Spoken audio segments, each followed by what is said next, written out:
Welcome, everybody. Welcome to the Cisco Kid, because Francisco, or Frankie, as many of you know him, he lurks in the chat and in the Discord, has officially signed for Juve. Totally kidding.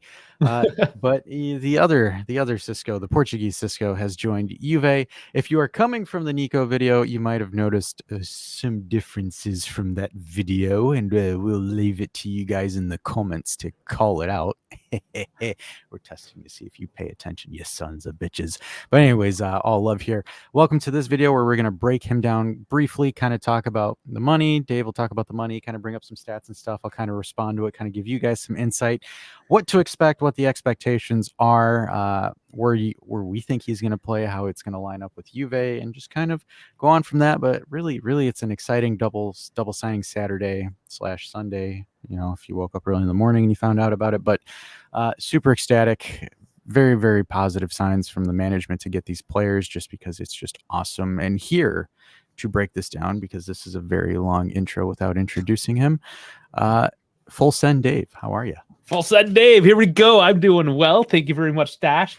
This is the second of two videos. This is the second recording, just in case you were wondering, but they're both coming out at the same time. So at the end of this video, you will see the Nico Gonzalez. It'll be linked. There are two videos working in tandem. So please do watch both. Get them into you. And while you're doing that, please like, please subscribe, get in the Discord, get everywhere. Everything's linked down into the description.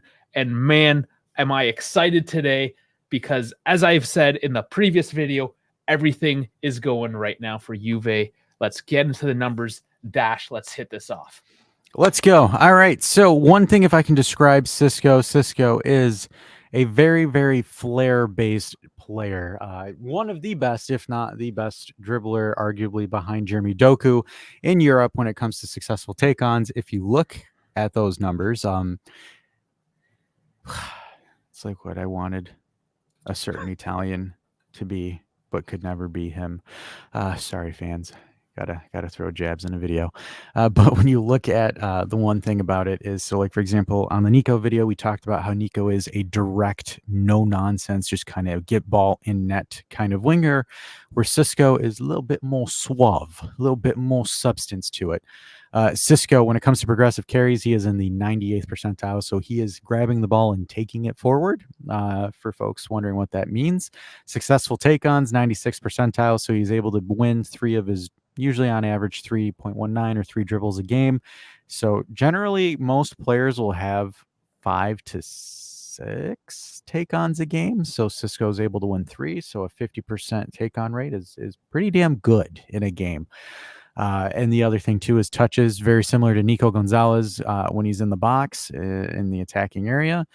He knows where to go before the ball comes to him. That is why he's taking, again, what is a progressive touch or a positive touch.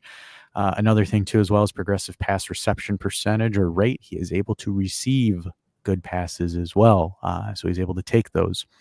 But again, not discounting, despite his non-penalty goals aren't the greatest, it's middle of the road at the 50th percentile. Two things that him and Nico have very similar: shots total and the shot creation actions. Both high marks on those, so they're both able to create those. Kind of when it comes to assists, but with Juve's midfield, I don't think that that's going to be crucial, in my opinion. I think your midfield will be your main engine in providing balls. You just need to finish them. So with these guys, again, you have flair and directness. And right now, my only thing that you can give a little bit of an to Cisco is his not clearances, but his interceptions and blocks. His tackles are good. So he is an aggressive player. He's able to check down, be aggressive on the defensive phase of the ball, try to win the ball back without any issues there. But again, great numbers. I'm excited. That's all I can say. I like it. Yeah, and the one thing I've noticed, if you just look at the numbers, where Cisco kind of lacks, Nico picks up, and vice versa. They're similar. They're both wingers. They're both left-footed. They both like taking it to their opponents. But where Cisco lacks defensively, Nico picks up a little bit, and where Nico's a little bit weaker on the passing front, Cisco tends to pick up a little bit with that as well. So I think this is going to be a very good pairing. Can't wait to see it happen. Very good tandem. And when we're looking at it from the financial aspect of it, right? Because, like, for example, this was a very, very peculiar deal, right, Dave? It was 7 for the initial loan, I believe, plus Yeah. 2 for bonuses, and I think another 2 for the salary if the salary's incorporated. So yes, the salary's incorporated, and that's worth $2.5 million. So if you take that off the 7 mil, it's like a $4.5 million. It depends how you look at it, because some loans, yes, you don't have to pay the salary, but just be aware it's 7 plus 2 with the option. Gentleman's agreement is what's alleged here between Porto and Juve, that if by July 15th, 2025, it's a 30 million release clause. It moves up to 45 after that. Yes, and looking at that and kind of really touching on that briefly, is his market value is roughly about 22 million. So 30, it's about 8 above the market value, but I think if he's successful, I think that 30 just might end up being a ridiculous steal at the grand scheme of things for it. So for him, I think it's great. I think he can only go up. He's 21 years old. So, like, he's consistently playing for, not consistently, but he's featuring for a solid Portugal national team.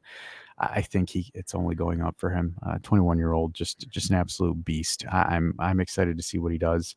And going on to the Sofa score, Dave, you have some comparisons there between a certain Barcelona player. Yeah, we hope at this point that we get a few million off Federico Chiesa. This is the biggest comparison. Obviously, we compared briefly as well, Nico. Yes, according to the numbers, Fede's attacking and tactical numbers are pretty high, whereas technicality in this case, Isco, is a fair bit better, and creativity and defensive actions are quite similar. Is Chiesa the purple or the green? He's the purple. Okay. Yes. So I mean, his numbers are good. And that was never really the argument that Fede isn't technically gifted. He is. He just, he has proven, at least for Thiago Motta, sorry, that is not the style that he's looking for. Francisco Conceicao now, I would say somewhat similar on the right wing, where, I mean, Chiesa originally played, but regardless, it is what it is. We're not here to discuss the Chiesa thing. I just want to use that as a point of reference. But 5 years younger, a lot of room to grow here, and the flair on this guy, like we said, hooking up with Nico, hooking up with Yildiz, Dusan, Coop if he comes. I think this is just that burst of creativity that's going to come. Now, a little bit more one-dimensional, as you can see by the heat map here. He's pretty much locked in to that front right, like the forward right part of the pitch here. Very offensively minded, and going back to the previous numbers, not great on the defense. You can see here he's not exactly tracking back. So maybe a bit of an overload potential here on the right side, just getting Cisco just pushing in deep on the right.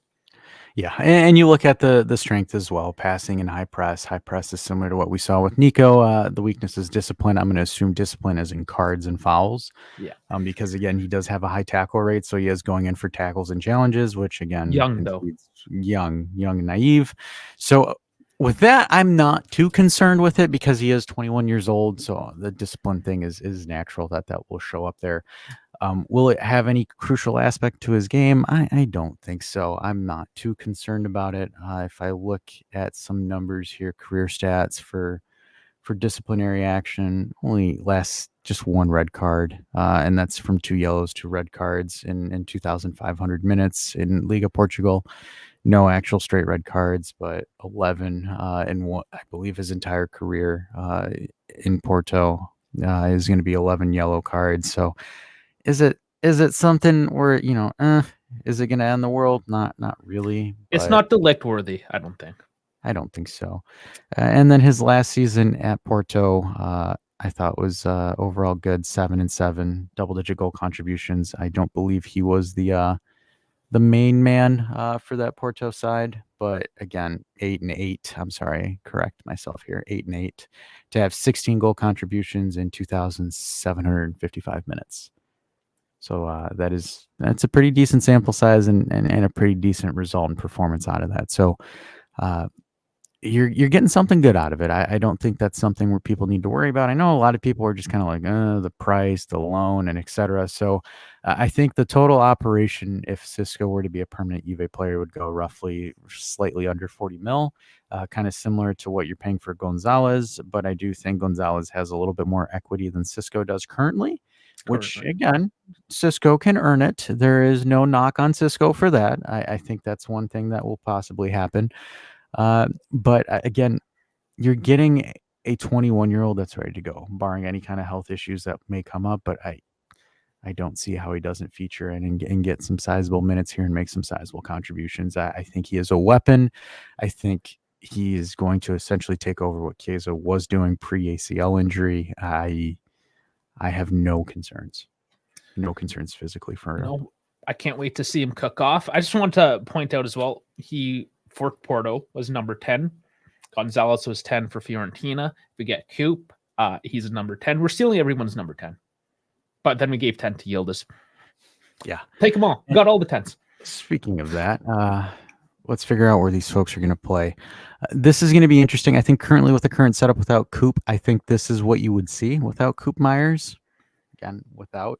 If there is a Coop, I really think it's going to be a competition between Nico and Cisco on the right side, just because I think it'll be predominantly there. I think it's hard to move Yildiz unless he performs poorly out of the left wing spot. So I think you'll have direct competition between these two. I do think possibly there might be a scenario, and I did do this on the Nico video where I kind of swapped the roles a little bit and put one Nico on the left and Cisco on the right, or on the opposite directions of each other. So that might be something that you might see, but I do think that you're going to see competition between that and then the new winger that might get brought in to challenge Yildiz for the left as well. So maybe Sancho, I don't know. And Begula. Depth as well. There's competition happening here. Yes. So again, it's going to be a very, very competitive winger room, which I think is phenomenal. I think it's great. Weah. That's how you build great teams. Yeah. Let's not forget Weah. We're not going to forget about Weah. But I think for most players here on this roster currently, I think an injury will be crucial to where they land up on the depth chart, right? So absolutely. This is great. I'm happy for it. I think, again, the missing piece is whether or not you have a 9 that's going to be able to score consistently. With Coop essentially on the way, I can only imagine how ecstatic Coop Myers would be to see having weapons like Yildiz, Nico, Dusan. Reluctantly said that, but even Luis and throughout the midfield that we have now can also do this. So, I mean, Coop could even lay one off to Dougie. And Coop could potentially be an in-box threat too as well. And we're not going to spoil too much on our Coop breakdown because we'll break that down later. But I think preliminary discussion is with all these players on the roster. I think when it comes to Serie A, I would say there is a shout for us trying to win the title. Oh, man, it's looking good. I know we keep on saying how excited we're getting, but it's been a long time coming, and we haven't felt this anticipation, this positive anticipation in 3-4 years. Something. It's been a while, right? So we're here for it. All we got to do now is get them into the team. We're not going to see them right away, of course. We're probably looking another week before we actually get them on the pitch playing in Serie A. But that being said, man, we got a couple more days before the end of the transfer market, so we might see Sancho, we might see Coop. There's so much to be excited about right now, and we're here for it. That being said, get excited for the next video, because if you haven't watched it yet, get on the Nico Gonzalez. And of course, we did Kalulu. We did one for Motta as well. I mean, watch them all. Watch them all. Thuram. We did one on Thuram. All of them. So let's get the knowledge up. Let's get ready. Match day 2 is coming up. Tomorrow time of recording. So there you go. Let's do it. Dash, what do you got? That's it. Nope. Thanks for tuning in, everybody. Obviously, if you should like it, because we put some time and effort into this, and if you're lurking, make sure you subscribing instead of just lurking. As well as if you do want to support the channel and support what we do, obviously you can just do the membership, 99 cents a month. It's $1 a month just to help support the channel, and we can reinvest it into new equipment and better software and better gadgets and gizmos that we can give for you, and as well as provide more items for giveaways for you guys too, because we do like to give away shit as well. So on that note, guys, we shall see you match day.